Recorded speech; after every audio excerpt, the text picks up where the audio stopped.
अच्छी सेहत का रहस्य क्या है, जानते हैं एक स्टोरी के माध्यम से। वैसे तो सभी को मालूम होगा। बहुत समय की बात है, किसी गांव में एक शंकर नाम का वृद्ध व्यक्ति रहता था। उसकी उम्र लगभग 80 साल से भी ऊपर थी, पर वो 40 से ज़्यादा का नहीं लगता था और एकदम स्वस्थ लगता था। लोग बार बार उससे उसकी सेहत का रहस्य जानना चाहते थे, पर वो कभी कुछ नहीं बोलता था। एक दिन राजा को भी उसके बारे में पता चला और वो भी उसकी सेहत का रहस्य जानने के लिए उत्सुक हो गए। राजा ने अपने गुप्तचरों से शंकर पर नज़र रखने को कहा। गुप्तचर वेश बदलकर उस पर नज़र रखने लगे। अगले दिन उन्होंने देखा कि शंकर भोर में उठकर कहीं जा रहा है और वे भी उसके पीछे लग गए। शंकर तेजी से चलता जा रहा था।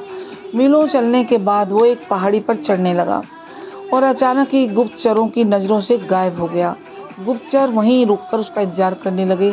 कुछ देर बाद वो लौटा, देखा कि उसने मुट्ठी में कुछ छोटे छोटे फल पकड़ रखे थे और बड़े मज़े से उन्हें खाता हुआ चला जा रहा था। अब गुप्तचरों ने अंदाज़ा लगाया कि हो ना हो शंकर इन्हीं रहस्यमयी फलों को खाकर इतना स्वस्थ है। अगले दिन दरबार में उन्होंने राजा को सारा किस्सा कह सुनाया। अब राजा ने उस पहाड़ी पर जाकर उन फलों का पता लगाने का आदेश दिया अपने गुप्तचरों को, पर बहुत खोजबीन करने के बाद भी कोई ऐसा असाधारण फल वहाँ नहीं दिखा। अंततः कर राजा शंकर को दरबार में हाजिर करने का हुक्म दिया राजा ने। अब राजा शंकर, इस उम्र में भी तुम्हारी इतनी अच्छी सेहत देखकर हम प्रसन्न हैं। बताओ तुम्हारी सेहत का क्या रहस्य है, राजा ने बोला। शंकर कुछ देर सोचता रहा और फिर बोला, महाराज मैं रोज पहाड़ी पर जाकर एक रहस्यमयी फल खाता हूँ, वही मेरी सेहत का रहस्य है। ठीक है, चलो हमें भी वहाँ ले चलो और दिखाओ वो कौन सा फल है। सभी लोग पहाड़ी की ओर चल दिए। वहां पहुंचकर शंकर उन्हें एक बेर के पेड़ के पास ले गया। अब उसके फलों को देखते हुए बोला, हुजूर यही वो फल है जिसे मैं रोज खाता हूँ। अब राजा बहुत क्रोधित हुए और बोले, तुम हमें मूर्ख समझते हो? यह फल हर रोज हजारों लोग खाते हैं, पर सभी तुम्हारी तरह सेहतमंद क्यों नहीं है? शंकर विनम्रता से बोला, महाराज हर रोज हजारों लोग जो फल खाते हैं वो बेर का फल होता है, पर मैं जो फल खाता हूँ वो सिर्फ बेर का फल नहीं होता, वो मेरी मेहनत का फल होता है। इसे खाने के लिए मैं रोज़ सुबह 10 मील पैदल चलता हूँ, जिससे मेरे शरीर की अच्छी वर्जिश हो जाती है और सुबह की स्वच्छ हवा मेरे लिए जड़ी बूटियों का काम करती है। बस यही है मेरी सेहत का रहस्य।